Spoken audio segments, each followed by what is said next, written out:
लिपुलेक लिम्पियाधुरा सम्बन्धी बुझ्न खोज्नुभयो जस्तो लागेको थियो। यस सम्बन्धी नेपाल सरकारले अफिसियल रूपमा डिप्लोमेटिक नोट भारत सरकारलाई पठाइसकेको छ र त्यसको जवाब पनि आएको छ। त्यो जवाबमा चाहिँ दुईटै सरकारले आफ्नो इतिहासविदहरू राखेर, आफ्नो सर्वेयरहरू राखेर, आफ्नो भूमि सम्बन्धी जानकारी भएका व्यक्तिहरू राखेर टेबल टक मार्फत यो कुरालाई समाधान गर्ने कुरा भएको छ। र यस सम्बन्धी हामीले भारत र चाइनालाई मात्रै नभएर इङ्ल्यान्ड सरकारसँग पनि कुरा गरेछौँ। उहाँहरूले ब्रिटिस इन्डिया छोड्दै गर्दाखेरिको समस्या अहिलेसम्म हाम्रोमा भइरहेको हुँदाखेरि यसमा चाहिँ इङ्ल्यान्डले पनि सरकार राख्नुपर्छ भन्ने हाम्रो मान्यता हो। यो सबै कुराहरू टेबल टक डिप्लोमेटिक हिसाबले भएर समाधान हुने जानकारी गराउन चाहन्छु। धन्यवाद। मान्य सदस्यज्यूले भन्नुभएको धेरैजसो कुरालाई चाहिँ मैले सल्लाह र सुझावको रूपमा लिएको छु र मानव अधिकार आयोगको प्रतिवेदन मात्रै नभएर 23-24 गतेको मात्रै नभएर विभिन्न कालखण्डमा धेरै आन्दोलनहरू भएका छन्, धेरै दमनहरू पनि भएका छन्। विभिन्न कालखण्डमा भएका आन्दोलनहरू, र्यालीहरूमा भएका कुराहरूको प्रतिवेदनहरू धेरै छन्। एउटा मात्रै प्रतिवेदन छैन मानव अधिकार आयोगको र विभिन्न आयोगहरू पनि गठन भएका छन् विभिन्न कालखण्डमा।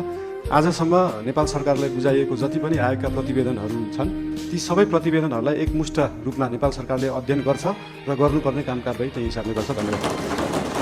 भाषणमा दिन एकदम सहज हुन्छ, मजा पनि आउँछ।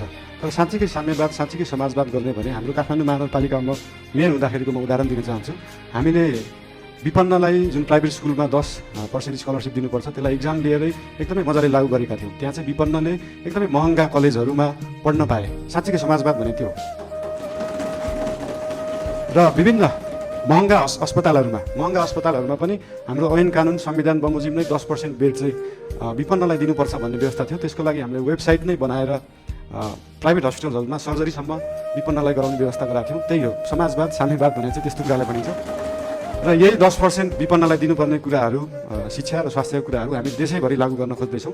यसको लागि विभिन्न जिल्लाहरूमा, विभिन्न स्थानीय निकायहरूमा यसको लागि हामी सहकार्य गर्दै जानेछौँ। संविधानमा लेख्न त लेखियो फ्री शिक्षा, फ्री स्वास्थ्य, तर सरकारको बजेट त्यो छ कि छैन भन्ने कुरा सोचिएन।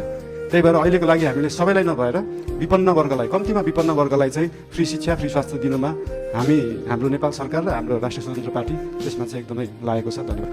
यो उदाहरण एउटा दिन चाहन्छु। यो लिस्ट डेभलप कन्ट्रीबाट डेभलपिङ कन्ट्रीमा जाने अथवा डेभलपिङ कन्ट्रीबाट डेभलप कन्ट्रीमा जानेमा हाम्रै छिमेकी राष्ट्र चाइना चाहिँ अस्ति भर्खरै डेभलपिङबाट डेभलपमा गएको थियो, जबकि डेभलपमेन्टको पराकाष्ठा नागिसकेको देशहरू।